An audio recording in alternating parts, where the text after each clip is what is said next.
Hello and welcome back to Bombchu Gaming News. My name is Chris and I'll be covering some of the news from this week that we found interesting. Capcom held its Resident Evil showcase and unveiled more details on Village as well as a first look at some new upcoming projects. The highlight of the showcase was definitely the new trailer for Resident Evil 8 Village. The trailer shows off the very mansion-esque castle that players will be spending their time in, and it gives off a lot of classic Resident Evil vibes. We also get a better look at the beautiful but frightening and yet unnamed tall woman, as well as her daughters and their insect swarm transformations. There were a few other key details confirmed in the trailer, as well as during the showcase, including Resident Evil 7 protagonist Ethan Winters making a return as the main character, as well as a return to the Resident Evil 4 style inventory system as well as a traveling merchant.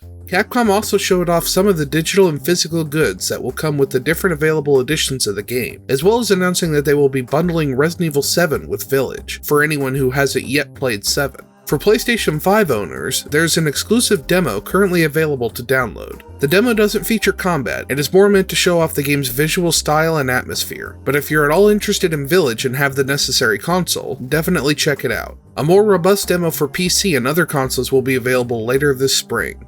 Alongside all the new Village information, Capcom gave us a quick look at the upcoming Resident Evil RE-Verse, which seems to be a competitive multiplayer shooter. RE-Verse will have players controlling various characters from all throughout the franchise, including Claire, Leon, and even Nemesis. The game doesn't look too amazing or groundbreaking so far, but is said to still be in development. You can currently sign up for the closed beta until the 25th of January, and it's worth noting that the game is also being given away for free to anyone who purchases Resident Evil Village.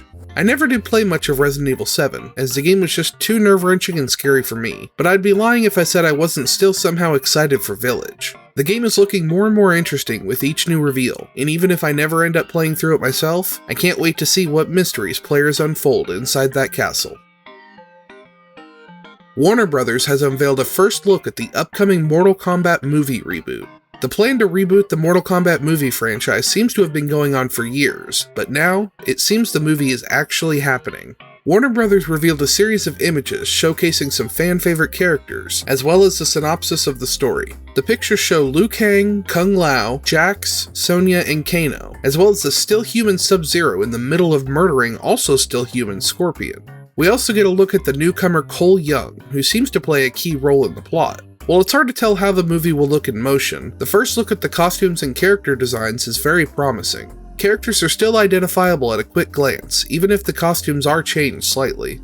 There has been some fan feedback calling the designs cheap looking, but I think that it really matches the aesthetic of what a Mortal Kombat movie should be, and serves as a nice match visually to the classic movie from the 90s, while still maintaining its own look and feel.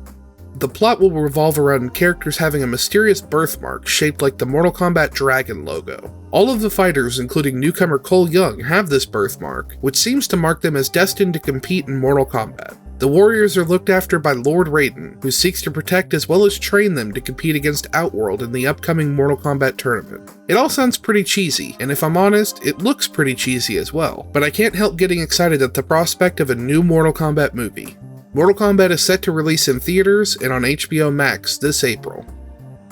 And those are the headlines that caught our eye for this week. Make sure you let us know your thoughts on the news in the comments below, and we'll see you again next week. A huge shout out and thank you to Michael Slater, Blake Harms, and all of our other glorious patrons over on Patreon. Your support is what makes shows like this one possible. Thanks for watching.